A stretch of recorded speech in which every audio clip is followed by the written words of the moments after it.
Hello, colleagues, and welcome to the second installment of the GFOI Information Exchange for 2025. Today's session being for Asia Pacific. My name is Tom Harvey, and I'm the manager of the GFOI office, and I have the pleasure of being your host for today. And we have a highly esteemed list of speakers from across the GFOI community to give you an update on the support being delivered to countries in the Asia Pacific region over the past 12 to 18 months. And we're very excited to be bringing these updates to you.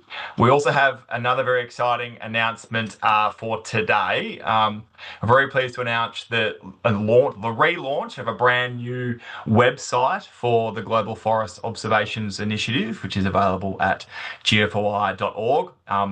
Importantly, it's now also available in English, French, and Spanish. So if you're visiting the GFI website, you might notice a new look and feel. Encourage you all to head across there and take a look, with a special thanks to my colleague, Madison, who has been leading the development of this new website. So thank you, Madison, for all of your work. So without further ado, we'll get into the list of speakers. So we're going to start off with an update from FAO, from Matthew Van Ryn from the FAO office in Bangkok. Then we're going to hear from Rafael Linzadi from GIZ in the Pacific. An update from Julian Gonzalo Jimenez, who very kindly has joined us at 4 o'clock in the morning from Washington, D.C. So thank you, Julian. An update from Maria Kono from the US, who I believe is calling in from 1 o'clock in the morning, which is just as impressive. And then we'll hear an update on the country-led planning process, or the CLP, from Ali Paniva-Reid from the GFOI office. We'll then have some group Q&A at the end, but please do pose your questions via the Q&A function in Zoom, and our presenters will do the best to type answers to those as we go. But we'll do all the presentations, and then we'll come back with some group Q&A at the end. And with that, I'd like to hand over to Matthew from FAO to provide an update on FAO's work to countries in the Asia Pacific region. Over to you, Matthew. Thanks a lot, Thomas. Just a moment.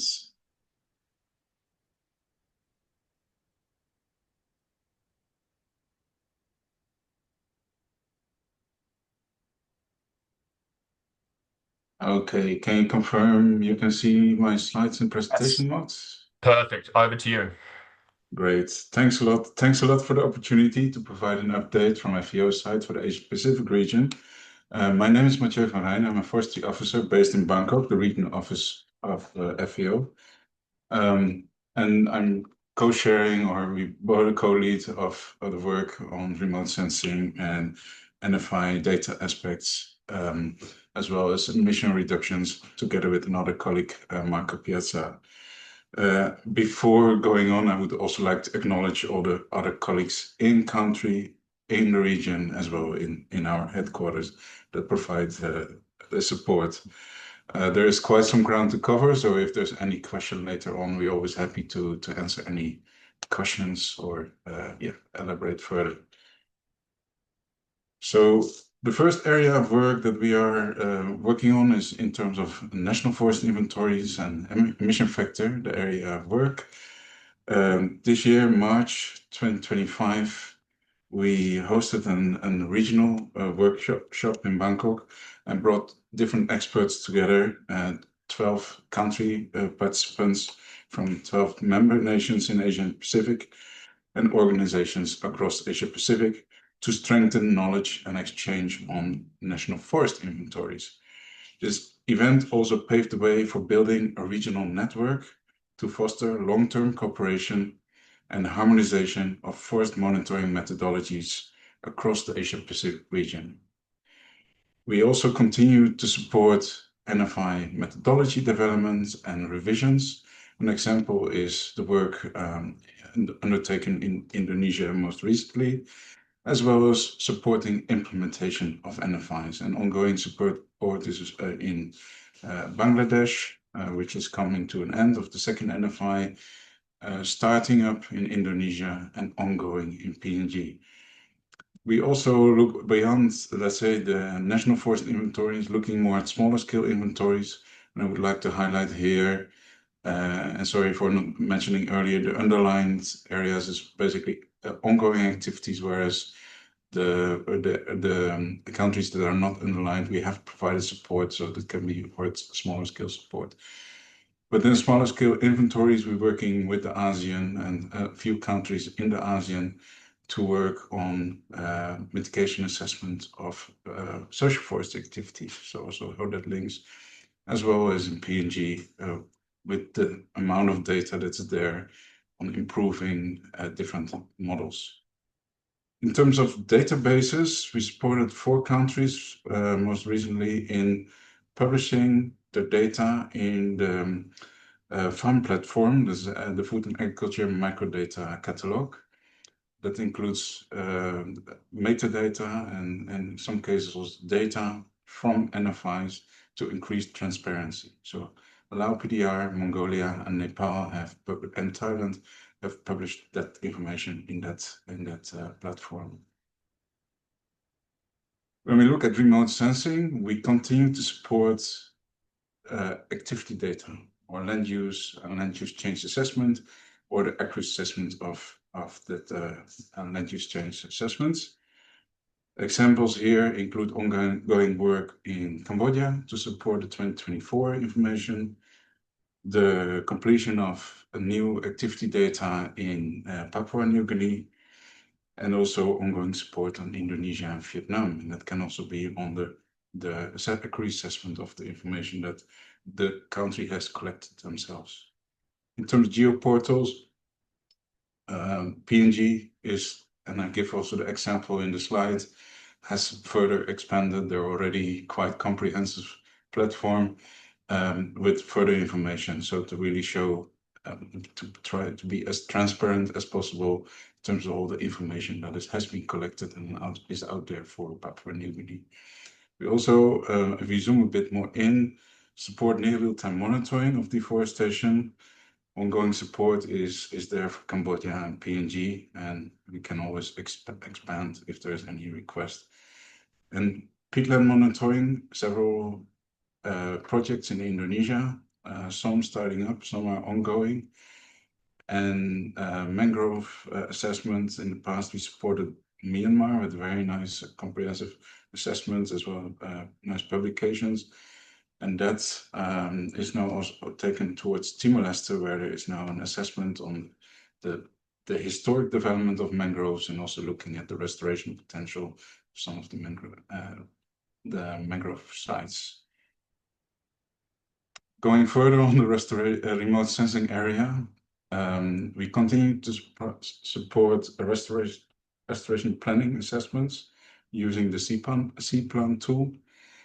Ongoing work is in Cambodia, in Indonesia, as well as in Timor-Leste, an example I mentioned earlier on mangroves, but we also looked at different watersheds in Timor-Leste to see which watersheds would provide, like it could basically a comprehensive watershed approach from the upland forest towards the rice fields and mangrove areas in the country. In terms of the ecosystem restoration monitoring, we are this week organizing a sub-regional dialogue on biodiversity monitoring and reporting with the focus on ecosystem restoration for the target 2 of the Kunming-Montreal Global Biodiversity Framework. And that really kicks off also this online tool firm. And I have a slide later on that zooms in a bit. There's also support in the area of deforestation-free, or what we say compliance with deforestation-related regulations, and specific support here to Cambodia, Indonesia, and Vietnam. And I zoom in on this as well in a later slide. Earlier this year, we had a deforestation risk allocation workshop, which looked at a multi-scale integration of carbon accounting. And it basically links towards nesting of different, for instance, project-based activities or social forestry activities into the national frameworks. And for that, we developed a tool to help with generating or looking at different historical information in order to develop several models on the basis of which risk of deforestation can be allocated. In terms of reporting, there is ongoing support towards the new FREL submissions for Bangladesh and Cambodia. And the example I'm showing here is Timor-Leste. It was provided earlier, but it was not published until the start of this year. So Timor-Leste also submitted its first reference level to the UNFCCC, and it was published. Early technical assessment was completed and was published, I think, March this year. We also, with the upcoming COP30, the UNFCCC COP, which is really focused on forestry, working with a few countries on BORs as NDCs. So the NDCs looking forward in terms of what could be the contributions of the forestry sector or the LULUCF or FOLU sector. And BR, that's basically from next year, end of last year, a few countries in terms of supporting or their reporting on the forestry area LULUCF sectors. At the same time, we also look at how we can use that information towards the Green Climate Fund, as we're looking at R3s. And I list a few countries where there's ongoing support on R3s: Nepal, PNG, Vietnam. And PNG has also been very successful this year. Earlier this year in June, GCF approved a result-based payment project for PNG, which is the first small island development state that receives REDD+ result-based payments. So I mentioned earlier, I will zoom in a bit on a few elements if I have the time. So WISP is a tool which is actually what is in that plot. The idea is to produce relevant forest monitoring information and support compliance with deforestation related regulations. And so the idea behind it is that no single map can provide a comprehensive picture of a specific areas. But by combining different information, we should get a better picture of what actually happens in a plot or in an area, which you can include in the tool. So the method involves using multiple data sets instead of relying on just one, and combining the information to gain a more detailed understanding of a particular area, and thereby also reducing the potential errors or biases of individual data sources. WISP is complemented by Ground. Ground can also be used for other purposes, but it's a mobile application that empowers smallholders or different actors to monitor in the value chain or map out different areas, and that kind of information can be integrated into, for instance, WISP, but also other tools. Particular examples are there in this year in terms of support of Vietnam on the coffee and rubber value chains, and Indonesia in the integration of their national forest monitoring system, Simontana. This is still ongoing support, and we had 2 weeks ago another workshop looking at this deforestation regulations, and several countries have indicated further interest. And I list here Malaysia, Laos, PDR, and Thailand, but it can also be that more countries will come up. I think this is quite high on the agenda.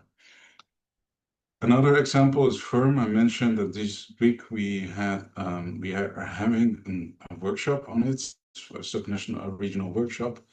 I just want to put this in one slide in terms of what is FIRM, and there is a link at the bottom. If you like more information, you can go to the FIRM platform. FIRM is a framework for ecosystem restoration monitoring. It's basically there to streamline the process to register, monitor, and visualize restoration data from ecosystems all over the globe. But it is now being practiced, or different actors, focal points from different countries are now working on using this tool, and we hope that more information is being populated and can also be used towards reporting to the Biodiversity Convention. Last example that I would like to highlight is a nice set of studies that we have conducted, and colleagues in the call can elaborate more if there's questions. And it's specifically focused on bamboo.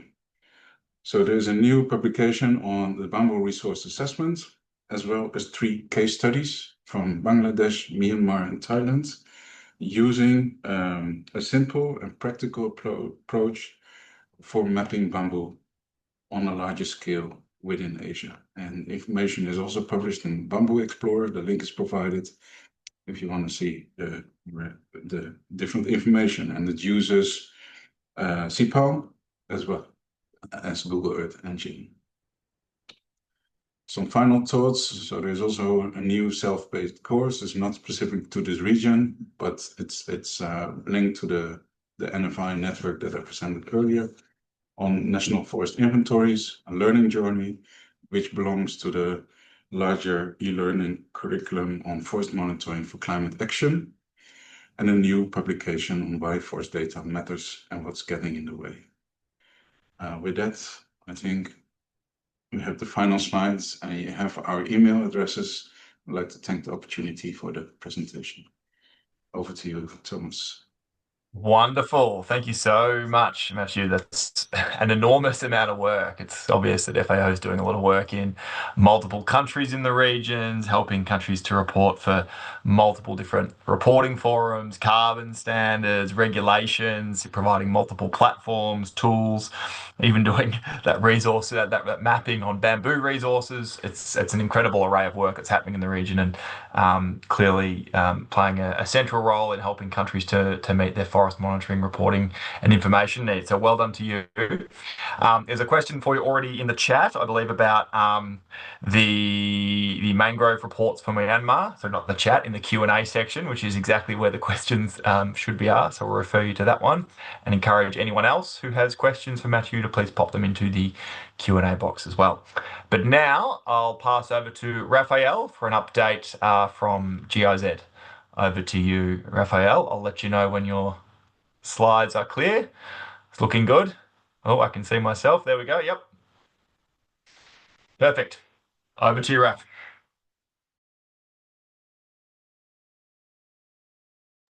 Oh, you are on mute though, sorry.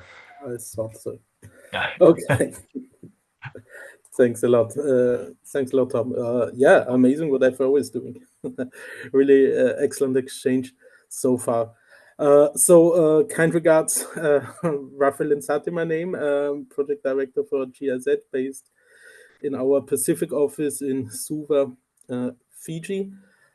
For our inputs today, I acknowledge our colleagues from GIZ Indonesia, Christopher and Tungol, and from headquarters, Bernd and Kai. So I'll be talking about practically 3 programs that have remote sensing relevant activities for us in the region. The first one that I'm overviewing from GIZ Pacific, mapping and carbon stock estimate of blue carbon ecosystems in 4 Pacific Island countries, MacBlue project. Then I'll talk a bit about GIZ Indonesia and their capacity building support in West Papua and their activities in peatland monitoring. And then on GIZ in GeoLDN, the Land Degradation Neutrality Facility, who had a recent workshop in the Pacific region on the topic of monitoring land degradation neutrality. Challenges, there was space on the slide, so of course challenges are always integration of our results into policy and then into action. So the project in the Pacific, MacBlue, we're working in Fiji, PNG, Solomon Islands, Vanuatu, on behalf of BMUV, the German Ministry of Environment, with our regional partners, SPC, the Secretariat of the Pacific Community, and SPREP, the Environmental Program of the Pacific. We're not only working remote sensing, of course, also working with communities, policy action, knowledge sharing, and so on. So we did mangrove mapping for the 4 countries, always together, of course, with the regional, with the national authorities, and that work is led by SPREP, by SPC, who use their Digital Earth Pacific platform, where their mapping products are available then to the general public. So as an one example here, mangrove map from PNG that was published recently, version 2. There's a version 3 still in development that should be ready by end of this month. So the data you can find if you just Google Digital Earth Pacific SPC, and there you find the mapping data of our project. As an example, the change data for mangrove area in PNG down there. So we had loss of 286 hectares of mangroves in the last 7 years. Those are the overall estimates of our 4 partner countries. We also, in Blue Carbon, of course, also do seagrass. So we are doing the first regional, or let's say national seagrass data for the 4 Pacific Island countries mentioned. Here we see an example for a seagrass map in Fiji in front of the Suva Bay. Seagrass is a bit more challenging. Remote sensing experts will know, because you have to take into account tides, lights, waves. But our partners at SPC did build quite a comprehensive model, exchange a lot with international experts. So we are confident that we are getting good first mapping data on seagrass for this region. Those are also preliminary values here. Final values should be published end of this month, and the data should then be available on the Digital Earth Pacific platform. We're also doing carbon stock estimates in our 4 partner countries to generate tier 2 emission factors, to enable the countries to include blue carbon ecosystems into the IPCC reporting. Those are some first results from the 4 partner countries. So this was done with via SPREP and the partner Alluvium International from Australia. We had mangrove sites and seagrass sites assessed, and key findings: mangroves in PNG are amongst the most carbon rich globally, so above global averages. Similar in the Solomons, and in the other countries, Vanuatu and Fiji, they lie in, let's say, in the normal range.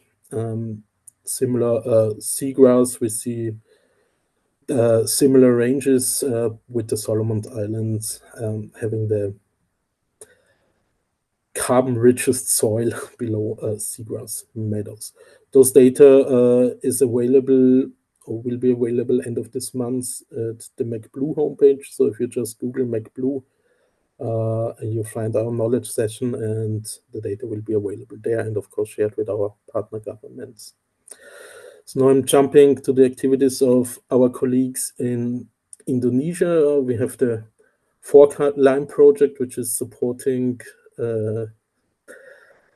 Indonesia government at least over 10 years. Don't know the exact data, but over the last year they had done in terms of remote sensing capacity development on GIS remote sensing in Papua province via the Otto Geisler University.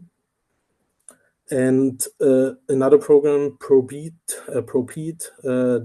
they have done inventory of peatland ecosystems in East and North Kalimantan, and developed new maps and utilization plans. So government regulation supported local government there.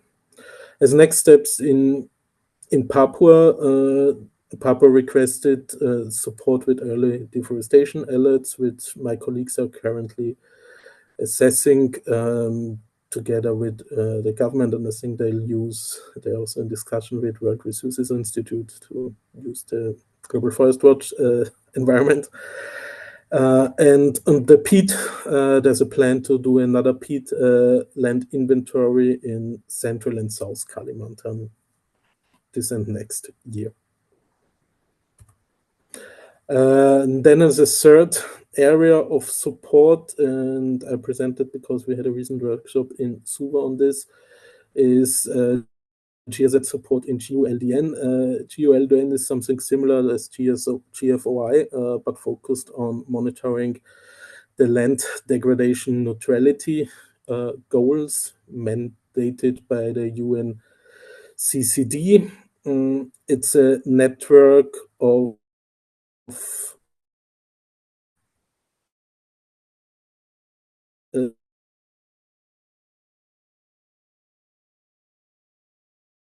hosts and institutions around the world then provide support to the countries in those activities. The GULDN is a catalyst and not a data producer itself, so similar to GFOI.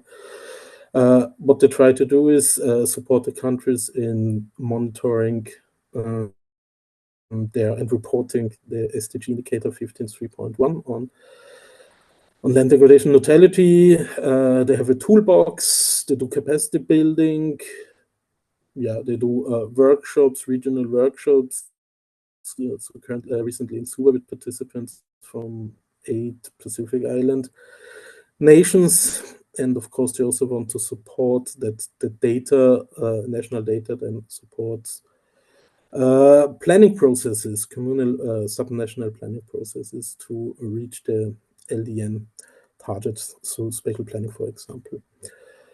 So there are practically 3 variables they are working on: land cover, soil organic carbon, and land productivity.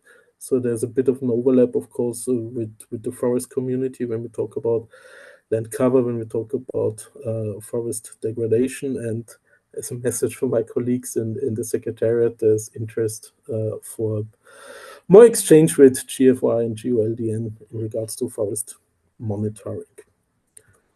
And that's a thank you. Here you can find the contacts for McBlue, our colleagues in Indonesia, and our colleague in GULDN. Back to you, Tom. Wonderful. Thank you so much, Raphael. Again, an enormous amount of work happening across a few different sectors and topics across the region. Unfortunately, I can't type questions in the Q&A because I'm a host, but a question for you to think about when we come to the Q&A is where are countries using the data that they're generating, particularly in the blue carbon realm with the MacBlue project? Is that data being reported? Are they using it for national planning, what have you? So we'll come back to that question from me at the end. If anyone else has questions for Raphael, please pop them into the Q&A box. But thank you very much, Raphael, for that very interesting update. I'm sure there'll be a few questions that come down the line. Now I'll pass over to Julian, where it is, by my account now, 4:30 in the morning in DC. So thank you again, Julian, for joining at this very difficult hour, but appreciate you making the time for us. So over to you. I'll let you know when we can see your slides. Thank you so much, Tom. Let me share my screen. Just a minute. Okay.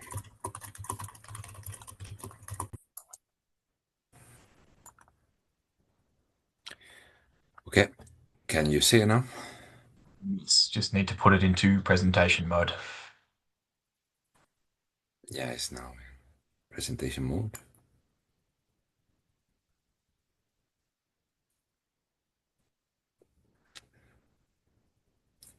It's in presentation mode there. No, I can see the small slides at the edge. If you press the play button, that one. No? Still not coming up, but maybe just try pressing one more time, that same button. Okay, let me stop sharing and sharing again. No problems. Sometimes Zoom does strange things when you decide to share your slides.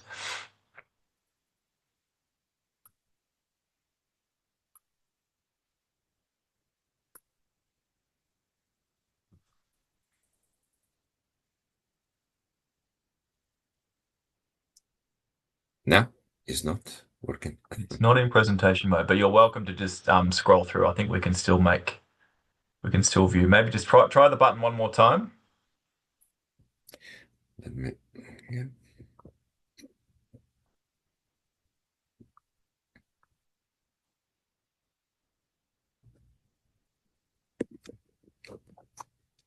Yeah, it's not coming up, but that's okay. We can still see the text, so feel free to Sorry for that. feel, Let me do no, last that's okay. time. Try one more time. Then, as I said, we can see it in the edit mode anyway, so you just have to scroll down. Okay.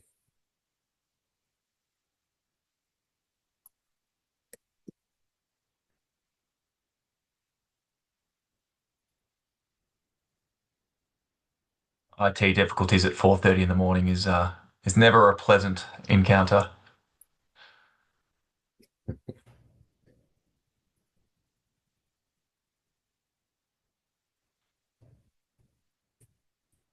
Okay.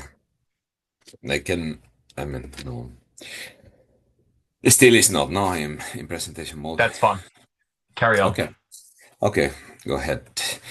Well, so thank you, everybody. We are going to talk about the support that we are providing specifically to the MRV systems and registry systems in the Asia Pacific region.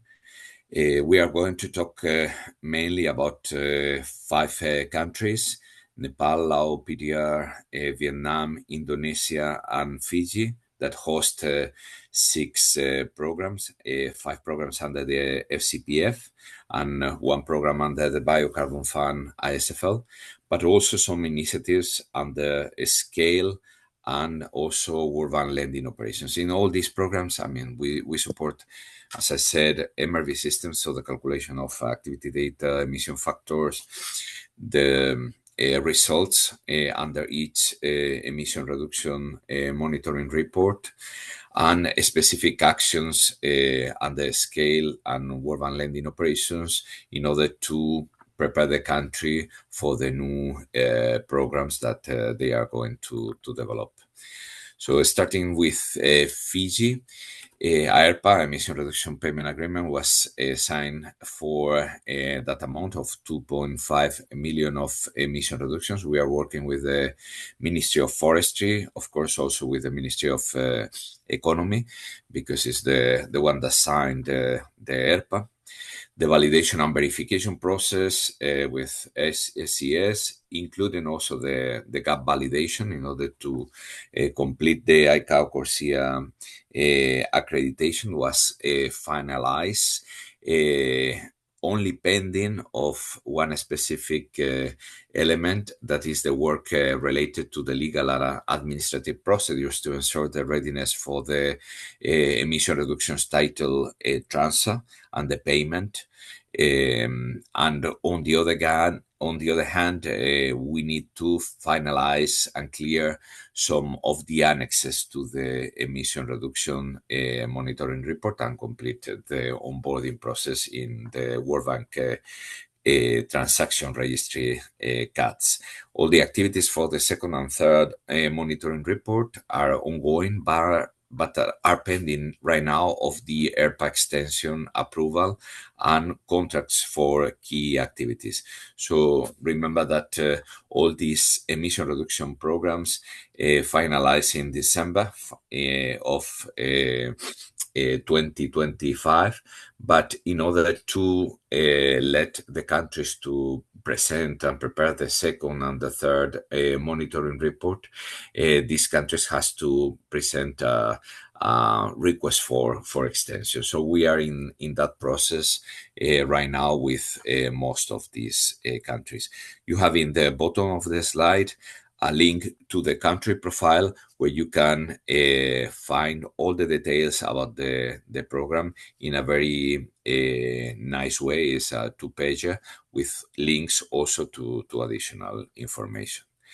In the case of Indonesia, we support the FCPF Carbon Fund East Kalimantan and the Biocarbon Fund ISFL Jambi program. For the first one, We have a ERPA of 22 millions of emission reductions. We have worked with the Ministry of Environment and Forestry and also with the Provincial Secretary of East Kalimantan. The results were great, but still the validation and verification process has not been finalized due to a final assessment of the reversal risk set aside percentage due to a plan, the spatial plan, that involves some changes in the land uses and can represent additional reversal risk. So right now, I mean, the country is trying to respond to the last finding by the auditor, and hopefully soon during these months can be completed. And with this amount of emission reductions, the emission reduction ERPA will be finalized. Jambi, we have a big challenge for the ERPA signature due to some specific social and environmental issues. So even when we supported the country to prepare the emission reduction program document and to conduct the assessment through the evaluation of SCS, and also to close some of the findings that were transformed in further action requests. Again, we have internal problems with the country in order to finalize this ERPA signature. You have below, again, the country profiles. We have Lao PDR, that the first monitoring report was validated and verified. And on the other hand, we complete also the gap validation for the ICAO CORSIA compliance. And the payment for the first reporting period was completed in July 2024, and the distribution of benefits is still ongoing. The preparation. Julian, sorry to interrupt, but the slides aren't moving. If you want to keep talking, I can share your slides from my side, and we'll do them in full presentation mode. Okay. Apologies. Feel free to keep talking from what you can see, though. Okay, perfect. Thank you so much. No, so I was telling that the payment for the first reporting period was completed in July 2024, and the activities and the second monitoring report were concluded and submitted to the FMT, but still the verification process is pending on the ERPA extension, the decision of the ERPA extension. Regarding Nepal, the validation and verification process has been almost concluded with preliminary results of 2.2 million of emission reductions. The ERPA is 9 million emission reductions ERPA. We have worked with the National Red Center on behalf of the Ministry of Forest and Environment in Nepal, and of course also the Forest Research and Training Center. We hope that we can conclude some activities related with the annexes to the monitoring report to finalize the verification process during this first quarter of the new fiscal year. And the second monitoring report activities are ongoing, but again, pending on the ERPA extension. We have to conduct, using one of the approaches that I'm going to explain soon, the preliminary analysis of results until December 2024. In the case of Vietnam, has fulfilled the entire 10.3 million of contract emission reductions, and the payment for those results was completed in March 2024. The benefit sharing plan implementation is ongoing and progressing well, and the funds have been disbursed to all the 6 provinces, and the distribution to the beneficiaries within the provinces is ongoing. The first benefit sharing plan implementation report has been received and is posted in the website. We have worked there, of course, with the Ministry of Agriculture and Rural Development. Well, this is not very clear the image. These are the country reports, again, where all the information about these programs that are right now challenging the extension of the ERPA in order to deliver all the results are concentrated. You can find links to all the information. Other activities in Asia Pacific where we are collaborating, particularly we are collaborating in two carbon monitoring system NASA projects. One is this Dubai CMS 2022 pantropical structure and biomass mapping using the fusion of JEDI and TandemX data. We're in the second phase, that is the expansion to new regions, specifically Asia Pacific region. So under this activity, we have already delivered a list of products for the emission reduction programs for the implementation of the ERPA under FCPF. Also, some products under scale and environment GP in Laos, PDR, Fiji, Vietnam, Bhutan, Indonesia, Nepal, PNG. And we will continue delivering products during the new fiscal year, specifically national estimates, program estimates, emission factors, pre-assessments, for the next monitoring reports. We have conducted these two activities as a knowledge exchange on carbon biomass estimates, monitoring and reporting in June of this year, with the attendance of Fiji, Laos, PDR, Vietnam, Bhutan, PNG, Indonesia, Nepal, in collaboration with the University of Maryland, the JEDI team, and the US Forest Service. And we plan to conduct an in-person training in Cairns in Australia this September for the PNG Forest Authority in collaboration again with the University of Maryland, the JEDI team, US Forest Service, and FAO PNG. We have other initiative, that is this one, Muñoz Rollo, CMS 2023. Under this proposal and in collaboration with ProBlue and Environment, we plan to implement one blue carbon activity that is focused on MRV for seagrasses and pilot this activity in Belize, where everything is prepared and agreed, and potentially also in Indonesia. That's why I included this activity here. Well, you know the different areas of interest of the NASA carbon monitoring system. And this is the project, the first one, the JEDI mission and fused LiDAR radar products from JEDI and TandemX, where the World Bank is a collaborator on those activities. So trying to find the applications in the country in their emission reduction programs. We have these two scale grants to support several countries in the region, readiness to prepare the emission reduction programs. So we are supporting PNG in drafting the nesting guidelines, collaborating with the Climate Change and Development Authority, CCDA, and other stakeholders. In Laos, the first draft assessment report for the program that we expect to be delivered in November of this year. The World Bank also has approved a global piece of analytical work on high integrity carbon credits until June 2027, covering 3 pillars. One, in carbon crediting methodologies and innovative and sustainable monitoring systems. The second one on methodologies to account for non-carbon co-benefits.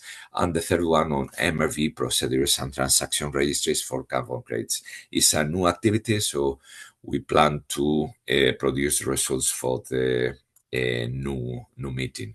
We are working also in various accreditations for the World Bank emission reduction programs, FCPF and ISFL, specifically ICAO CORSIA, that already we got the accreditation for the compliance period, the pilot phase, and we are provisionally approved for the first phase. And we are just waiting, to the end of this year to get the final decision. We work also with ICROA The application is being updated, and we expect to submit it by early this fiscal year. And we are still discussing the proposal and the initiative for voluntary carbon market. We have also this memorandum of understanding with the National Environment Agency from the government of Singapore, but is pending on the CORSIA accreditation for the first phase. The World Bank has participated also in various knowledge management activities, as the Asia Carbon Markets Roadshow engage key buyers on high integrity carbon credits in March, April of this year. So the FMT, East Asia and Pacific Environment Team, and MIGA held a joint regional roadshow in Singapore, Korea, and Japan, specifically with the focus to raise awareness on the World Bank's jurisdictional carbon credit programs. And that's it. Thank you very much. And sorry for the problems with the presentation. Thanks a lot.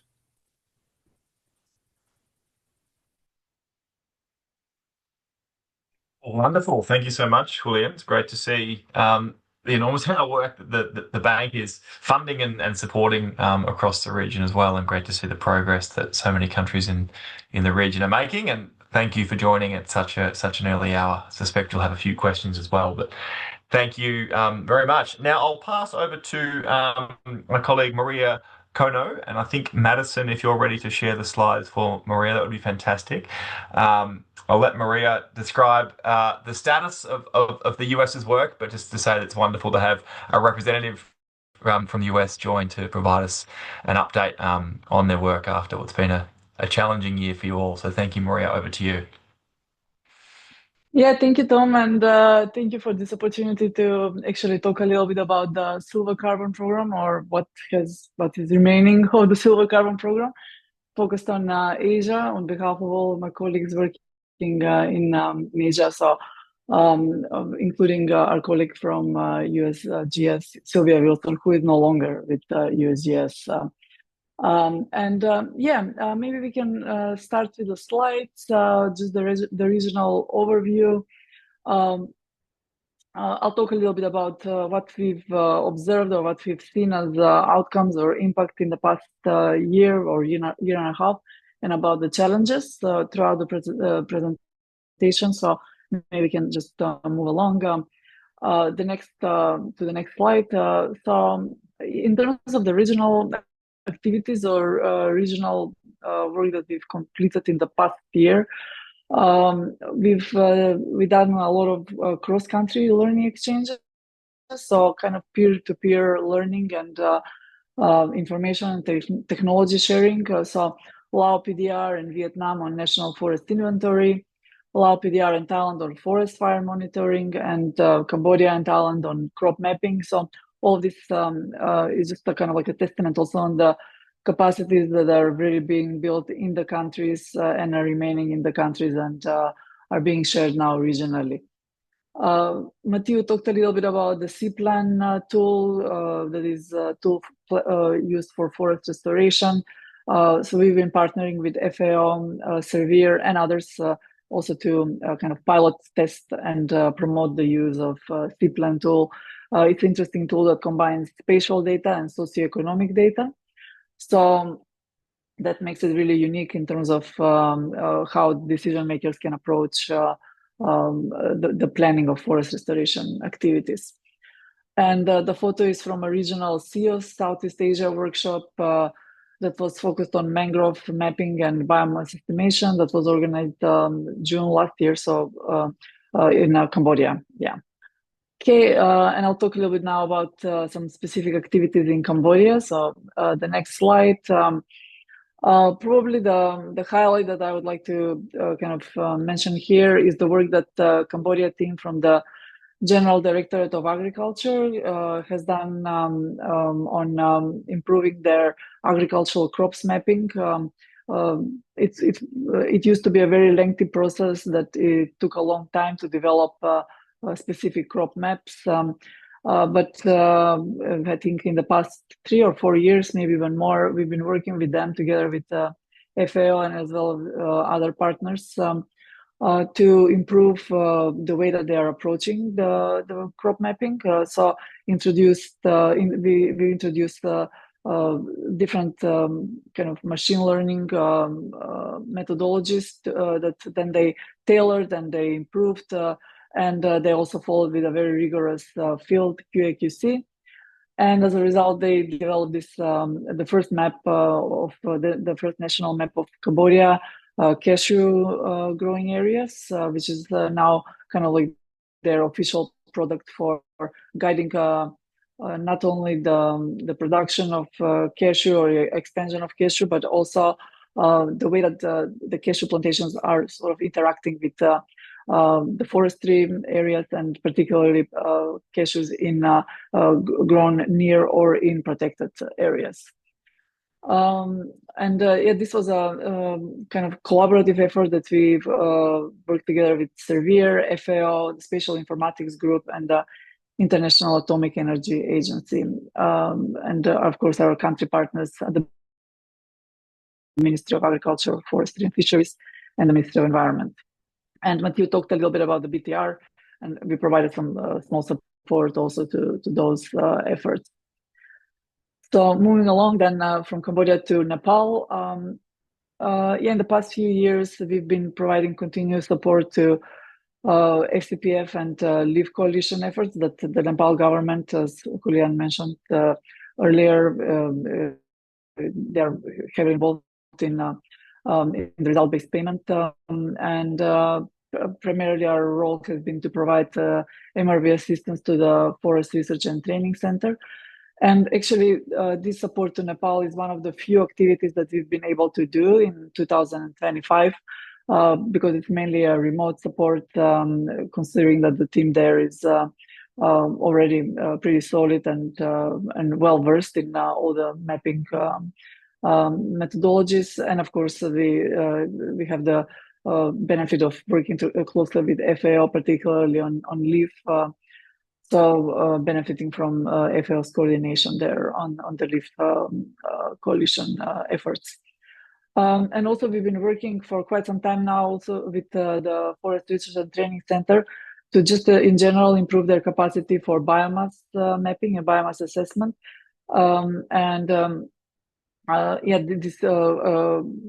There is a strong interest there to use terrestrial LiDAR data, but then we also work with them to kind of integrate terrestrial and satellite LiDAR data. So we had a couple of workshops last year, jointly organized with NASA and other partners, ICIMOT, which is based in Nepal. And in Nepal, we also worked a lot actually on testing the SeaPlan tool with some very interesting results, together with the researchers from the University of Tribhuvan, the Institute of Forestry. They've collected quite a lot of data on the socioeconomic aspects and piloted the use of SeaPlan particularly for carbon, different carbon scenarios in Nepal. So and that work sort of continues independently now.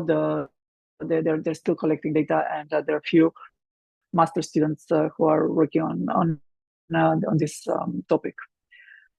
Okay, so then Lao PDR, there we work primarily together with the JICA-funded FRED2 program.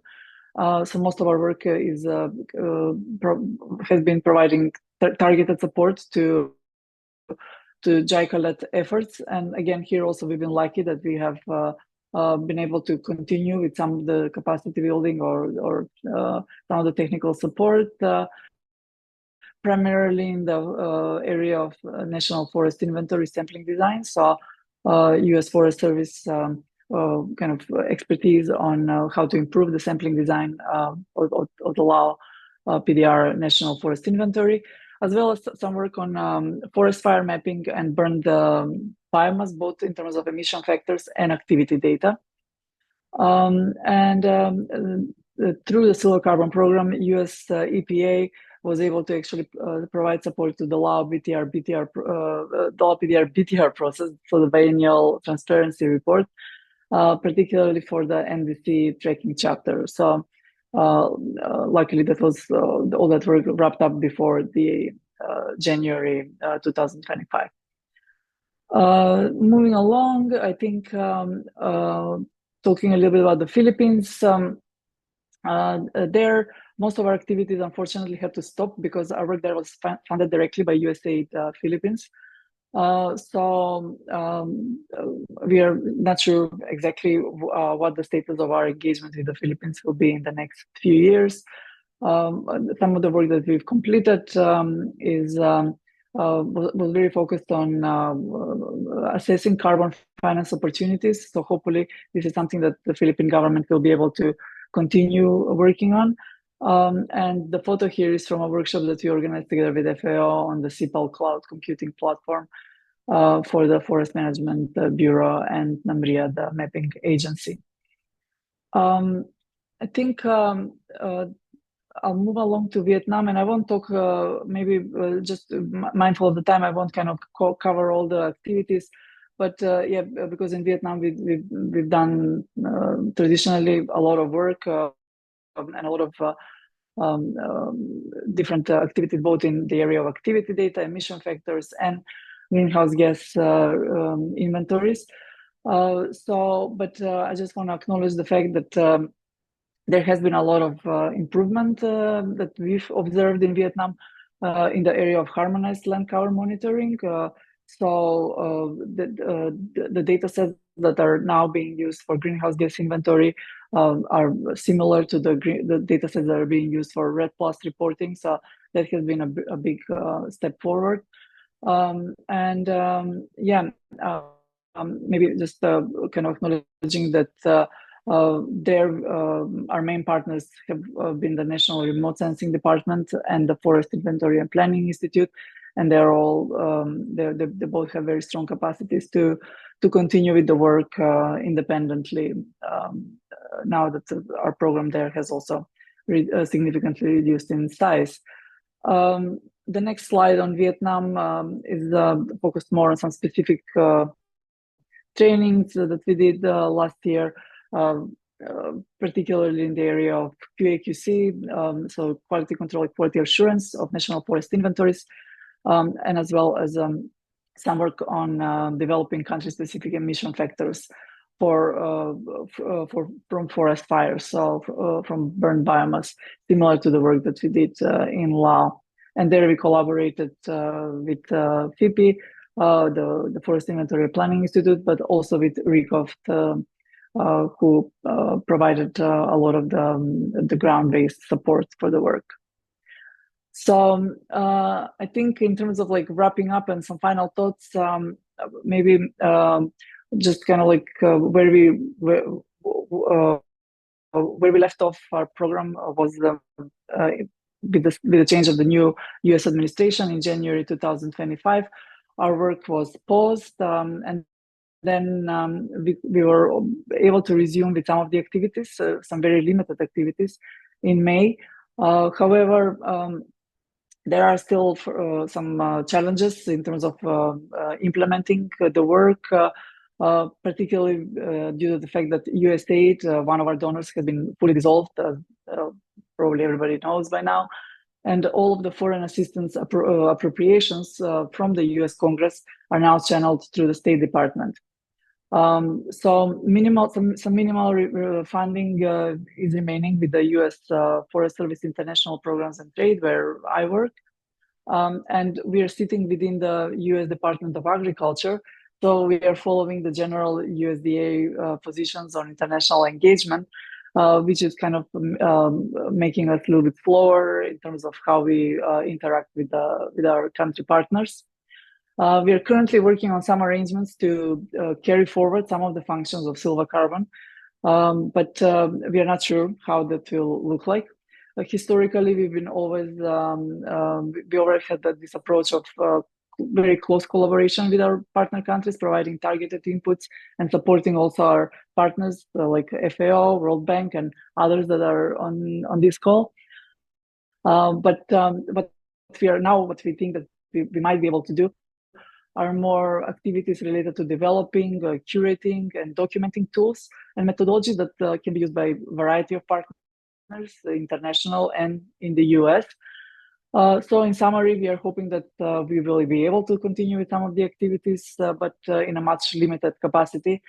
And there is definitely a gap in our ability to deliver in-country training and workshops. So that's something that the GFOI community, we can discuss how that those gaps could be filled in. So yeah, I think I'll stop here and happy to answer questions.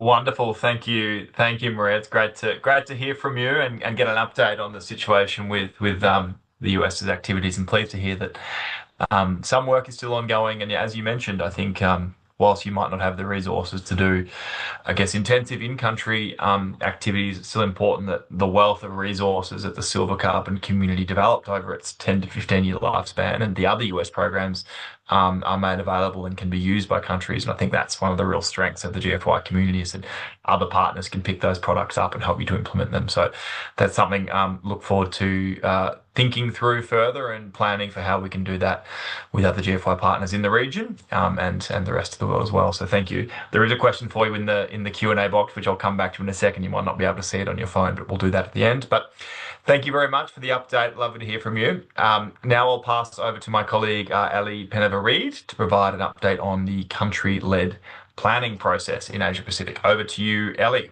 I'll let you know. I can see your slides. Just press play. You see them in presentation mode, hopefully? All good, yes. Loud and clear. Okay. Thank you. Thank you, Tom, and all colleagues. Wonderful presentations, really enjoy them. So there'll be a little bit of a shift of a lot of updates that you have given, and many of them with countries we also work on technical assistance today.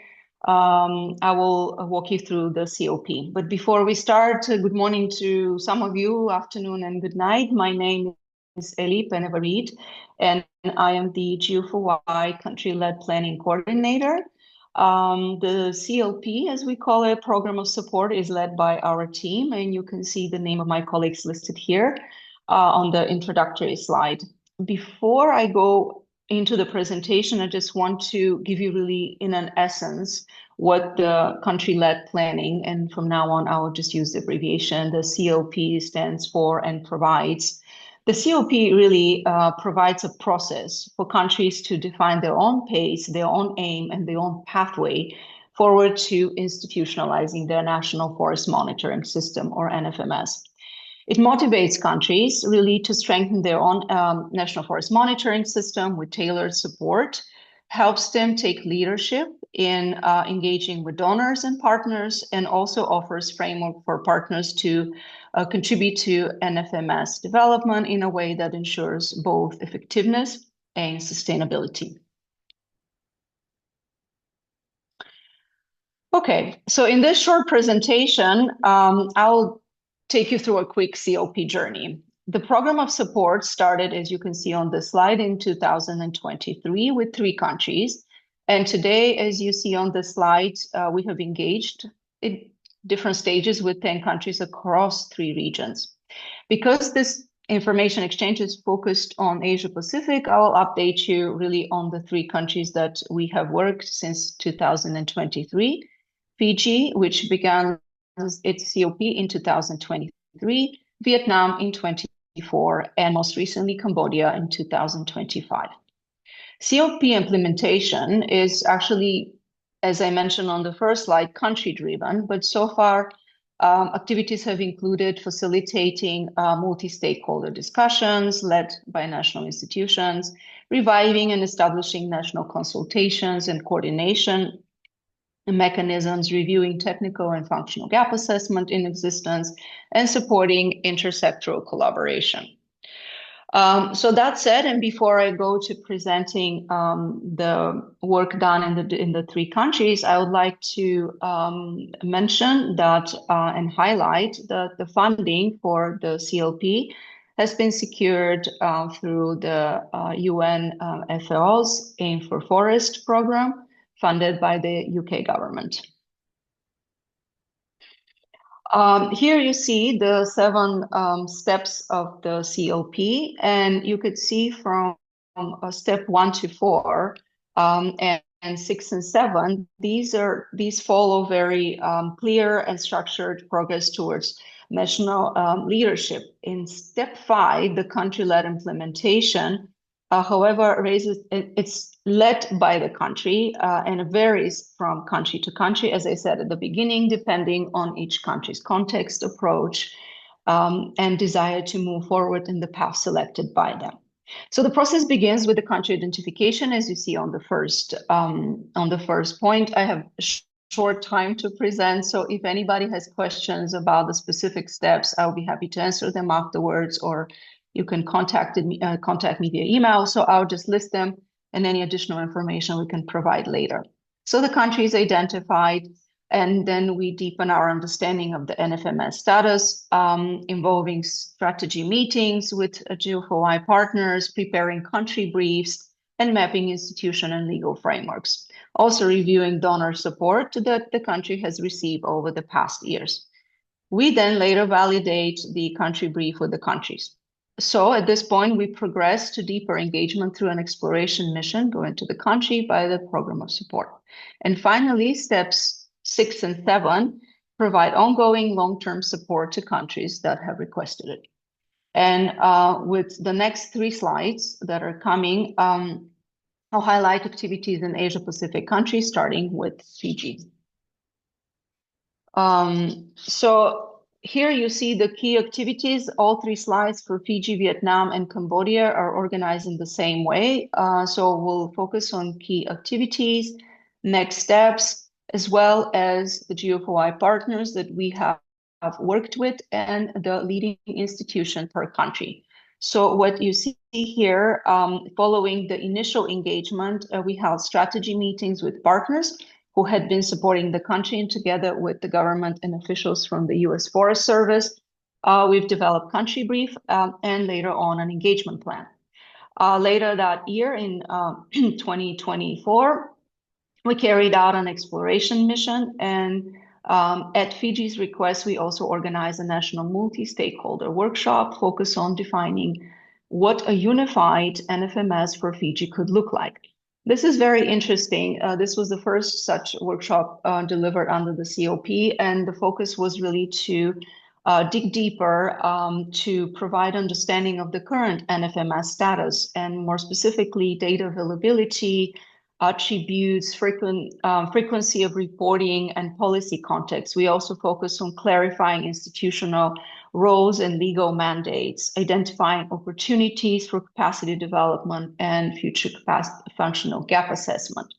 And last but not least, aligning participants with the COP process. It was very early in the process. It was important for this also to happen. So key Fijian institutions, as you could see here on the top right, have participated, including this in-person and virtual forums to follow. You can see them, so I will not mention everything. We also want to mention that COP has invited and Fiji has participated in the in-person Connect and Reflect Forum, which took place in Rome in 2024. And also in the virtual forum, the first COP virtual forum that took place in June. Next steps for Fiji are really the invitation for the second virtual forum, which we'll be sending later this week and will take place on 18th of September. The participation at the mini COP Connect and Reflect Forum, which will take place the day before the beginning of the official GFOI plenary this year in Bali. And Fiji and COP collaboration continues through communication with our program of support and the involved institutions. And we have been discussing possible implementation of functional gap assessment to be led by Fiji with assistance provided by the program of support. Here you will see also a brief overview of activities in Vietnam. In Vietnam, we have organized strategy meetings with partners Again, we have worked closely with our colleagues from U.S. Forest Service, and thank you for that. I see Maria here on the call. Develop country brief and engagement strategy, and engage with representatives from the 3 key institutions, FIPI, the Forest Inventory Planning Institute, Ministry of Agriculture and Rural Development, and Ministry of Natural Resources and Environment. And next steps, or looking ahead, we're planning an exploration mission in 2026. In the meantime, Vietnam will participate in the 2nd virtual forum, as well as in the upcoming mini COP Connect and Reflect, as I mentioned on the day before the GFOI plenary. Cambodia, I mentioned to you at the beginning, has started only a few months back and was added to the community of COP countries. So as you can see, we have yet to progress in our engagement with Cambodia.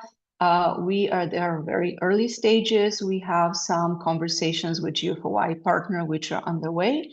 Otherwise, what is planned is those strategy meetings, which we organize with all involved GFOI partners who have worked on the ground for later this year or beginning of next, the development of a country brief, which is underway, and it should be finalized the beginning of next year, as well as the engagement plan and an exploration mission to follow right after that.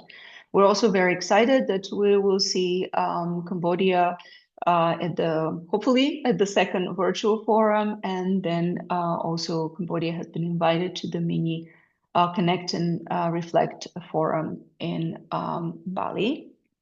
And on this slide, I have focused mainly on the countries that we have worked closely due to their starting years, Fiji and Vietnam. As you can see, the challenges listed are starting with sometimes lack of political will, a challenge also seen as such by some of our GFOI partners.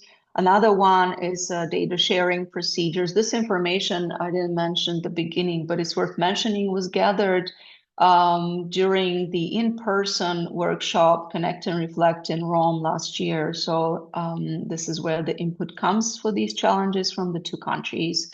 Another challenge, as I mentioned, data sharing procedure and lack of broader or really a deeper understanding of NFMS by stakeholders and institutions that are relevant and important to the process, but not the lead institutions in the country. And the way NFMS is perceived, for example, in a Ministry of Forestry or the lead institution in the country might be very different from that in other government institutions, and sometimes not really seeing the value of such system to be formally institutionalized. We also see resource constraints, financial, human, or technical capacity. Some of the countries in Fiji and Vietnam have also shared their experiences and challenges in sometimes having competing interests among agencies, and also very diverse international requirements under NFMS for reporting, which is challenging for the countries to keep up with all of it. So on the identified roadmap, or I'll call it next steps, implemented for the 2 countries differ a little bit. For Fiji, this include undertaking national consultations with all stakeholders to raise awareness about the NFMS and its importance, identifying roles and responsibilities, and identifying functional gap assessment, potentially through implementing the specifically developed CLP functional gap assessment tool. And for Vietnam, that includes organizing an exposure workshop to bring on board all relevant institutions early in the COP process. So in summary, to let a little bit of time at the end for everybody to have a chance to ask questions and engage in a discussion, I would like to say that the COP initiative provides a country-driven process for strengthening and institutionalizing NFMS. By working hand in hand with governments, partners, and donors, the COP enables countries to define their own priorities and strategies while receiving tailored technical and institutional support. And since its launch in 2023, the program of support has grown from 3 to 10 countries across multiple regions, with notable progress in Fiji and Vietnam, and looking forward to engaging deeper with Cambodia. So the experiences so far show both opportunities and challenges in advancing national forest monitoring system institutionalization. While countries have made important strides in coordination, in planning and stakeholder engagement, issues such as political will, data sharing, and cross-institutional undertaking still remain. And going forward, the COP will continue providing long-term, flexible support, ensuring that countries not only establish their strong and sustainable national forest monitoring system, but also lead the way in sustaining them for effective forest management as well as climate change. And with that, I would like to thank you. And you have my email address as well as the email addresses of my colleagues under the GFOI COP program of support. Thanks. Wonderful. Thank you so much, Ali, for the update on country-led planning, which is obviously a very important initiative, and this idea of how to help countries to embed their systems within national institutions is a conversation that seems to come up everywhere. And key to this, I think, is what are the motivations for countries? Why would they want to take on the responsibility of funding, resourcing, and sustaining their national forest monitoring systems themselves? And so a broader question for the panelists, because that's the end of our presentations. Thank you very much to our panelists. We have a quick bit of time for Q&A. A broader question for the panelists, perhaps starting with Matthew Hooligan and Raf, what are the main motivations that you see countries wanting to monitor their forest and broader land sector, including blue carbon, what have you? Why are they doing it? Do they need the information for management? Are they trying to meet international reporting requirements? Are they trying to build their decision-making capabilities for national development objectives? What is the main motivating factor that countries are monitoring their forests and landscapes, and what are they using the information for in your experience in the region? And Raphael, you turned your camera on first, so I'll go to you first. Thanks, Tom, for the good question. Main motivation, I would say the UNFCCC reporting is a big motivator, and the whole BUR process. So I think that's where the countries will, of course, use the data also to set goals in the NDC 3.0 process. But let's say in terms of when we talk about blue carbon, when we talk about mangroves, there have been recent reports about failed mangrove restoration activities. I know one report in Fiji that mentioned that 95% of restoration work fails because it's just on the wrong place. Mangroves are quite demanding regarding the environment, same seagrasses. So I think there the data will help and the countries could use it for orientation of restoration activities. So really to look where has been degradation in the past. So then let's try to address the degradation factors, and then let's try to do restoration in those sites where we had mangroves and seagrass before, because there's a big opportunity that the restoration activities will be successful there. The other one in blue carbon, also about the topics of potential of blue carbon projects. There's a lot of expectation by communities, similar that in the forest sector 10, 15 years ago. So I think it's also good to be able to use the data to set the expectations straight, to be able for the countries to do a quick baseline on, let's say, a potential blue carbon project in a watershed in some kind of region. So there, I think the countries and also the communities will use the data, and the data could serve with a good use.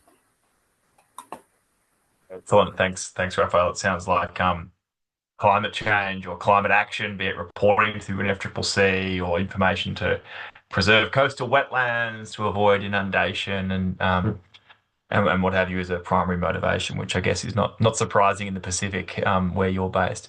Julian, what's your perspective on this? I know the World Bank has obviously had multiple different funds. We started a long time back with the FCPF and then ISFL and Scale, and now you're involved in the Tropical Forest Forever facility with Brazil. I mean, what's the bank's perspective on this? All of those had a slightly different purpose and role, but I guess all progressing towards the one common goal. What do you think? No, obviously, thank you, Tom. And of course, I mean, reporting under UNFCCC and helping the countries in order to monitor the NDC's progress is of course so relevant. But accessing to carbon finance still is at least no under the programs that we are finalizing, but also proposing, no, because Scale is also resource-based climate finance is so relevant for the countries. There are, as Rafael mentioned, a lot of challenges, specifically with blue carbon, no, still on the monitoring, reporting, verification pieces, but also on the activities, no, that finally are going to generate those results. But I mean, it's effort that we have to do together. In the particular case of the MRV for seagrasses, we have a lot to do, and this is one of the pieces that we are going to integrate under this new analytical piece of work that we start right now. So our objective from now, from the World Bank, is not really to generate new standards, but methodologies that can be shared with other stakeholders, with independent standards, and finally put those methodologies in the market, helping the countries, no, in order to achieve the results. Excellent. Thanks, Julian. Yeah, I guess there's many different, I guess, contributions that we can make towards this one, I guess, goal of sustainable development and nature preservation. They all have a unique role to play. Matthew, do you have any views on this? You gave a really wide-ranging presentation on all of the work that FAO is doing. I wrote down this work on bamboo resource mapping as an example of something a bit different, but also that's an important contribution. I mean, what, in your view, is the main reason why countries in the region want better information on their forests and land sector more broadly? Sorry, I missed part of the question. So it's not strictly bamboo, or it's. Oh, sorry. I was just using bamboo as an example. It was a different field that I hadn't sort of heard a partner working about before. But obviously, it's an important contribution and an example of the diverse, types of biomes that people are having to, or countries are having to monitor, and particularly relevant for Asia. Yeah. So in general, I would say, I mean, if we look from the climate angle, countries have really started to make, or how can I say, in the past they have, of course, increased their data availability due to different processes. I think initially it was driven by potential result-based payments, emission reduction linked result-based payments. But I think later on it also became part of national commitments like NDCs, like long-term strategies, etc., that require this data. And now we also see that under the other convention, like the information needed on biodiversity and etc. So I think in general there is still an increasing need for this kind of data. And on the other hand, it's also the possibility, because science has evolved, measurement, satellites, etc., has evolved. The now also potential conversions between ground data, remote sensing data, etc., is evolving. So I think there's also just more opportunities to increase that amount of data and to do it more cost efficiently. So plus other aspects, trade aspects. I also highlighted some like European Union is the obvious example, but there are more requests for proving that commodities are not harming the environment or not leading to deforestation. Again, you need data around your commodities, which again links to what we're talking about. So I think in general there is a need towards more, or there's a movement towards more transparency, different ways, market access, result-based payments, national commitments, etc. Yeah, thanks. Yeah, thanks, Matthew. It's really, really interesting. I mean, your presentation in particular showing these about, helping countries to monitor for regulations like the EUDR, reporting to the UNFCCC, carbon standards, biodiversity restoration. I mean, they're all sort of different forums with different reporting requirements, but fundamentally, we're all trying to achieve the same goal of nature preservation and ensuring that the planet we live on is sustainable for humanity for time to come, and it's important that we sometimes try to break down, I guess, some of the silos between these different monitoring forums and make sure that where a country has a capacity for monitoring for carbon, for example, that same expertise can be applied for looking at restoration or commodities mapping or whatever else, so that we're not, I guess, starting again for each different forum. And I think that's the great thing of these openly available platforms and tools that partners like FAO have developed that can be used and are integrated within the same hosting arrangement. Those connections are sort of made or hardwired into the platforms, but also get people thinking about, hey, yes, I'm reporting here for restoration, but this has a broader good in contributing to a sustainable planet. We only have 1 more minute to go, but Maria, I just wanted to ask you very quickly, are there any particular products or processes that were, I guess, developed by Silver Carbon, which other GFY partners should be aware of and using and helping to disseminate? Is there anything in particular that GFY partners can do to help sustain the capacity or the products and tools that Silver Carbon develops so that they can continue to be used by countries? Yeah, thanks, Tom. I think that the way that we've always approached our capacity building or like developing tools and methods is really working with the countries.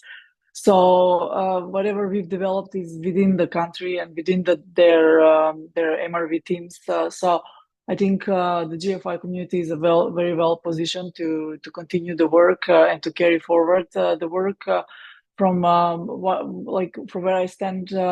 At the moment, I think that there is a lot of technical capacity already in place for MRV, and as Matthew just mentioned, the methodologies and technologies have been improving significantly, but so are the requirements. So whether it's for climate finance, whether it's for reporting, so yeah, countries will require this type of support.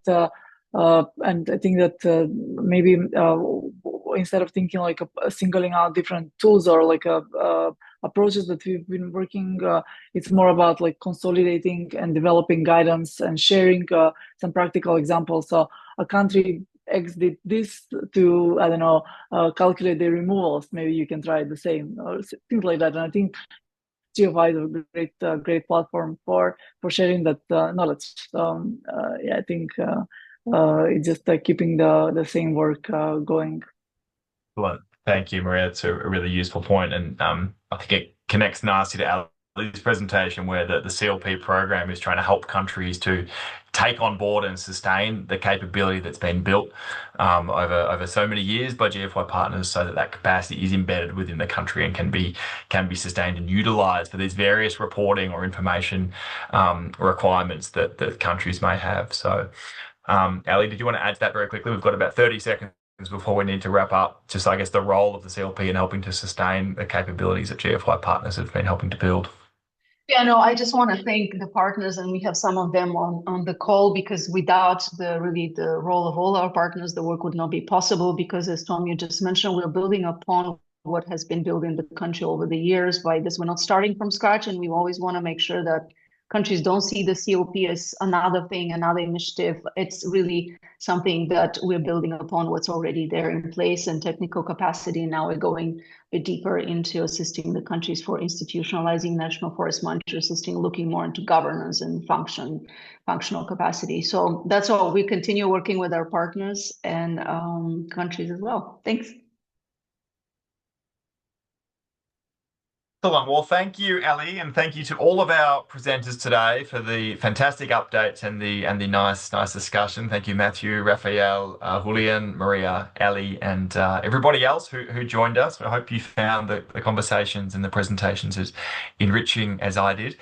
Before we go, just wanted to give one final shout out to the upcoming GFOI plenary, which is coming up in Bali in the week beginning the 20th of October.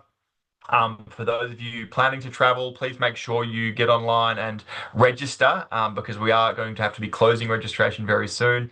For those unable to travel, online registration is also possible via the same link. So please please register for online presentation so you get access to all of the links to join and the discussion forums, and you'll share the agenda. If you're not registered, you won't know what's happening. So encourage you all to do that as quickly as possible. And for those of you who aren't in a terrible time zone like myself, the final installment of the GFOI Information Exchange for Latin America and the Caribbean is happening later today at 4 p.m. Central Europe summertime. Does require separate Zoom registration, but encourage you all to join for that as well. But once again, thanks to all our presenters today. Thanks to the participants for joining. I hope you all enjoy your days and look forward to connecting again soon.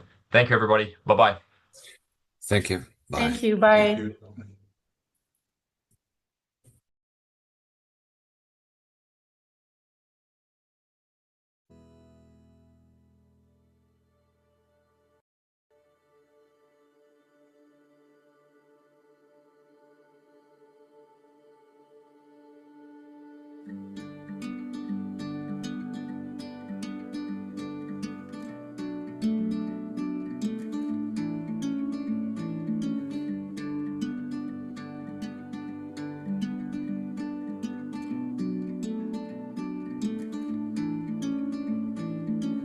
I'm leaving home for the coastline, someplace under the sun. I feel my heart for the first time, 'cause now I'm moving on, yeah, I'm moving on. And there's a place that I've dreamed of, where I can free my mind. I hear the sounds of the season and lose all sense of time.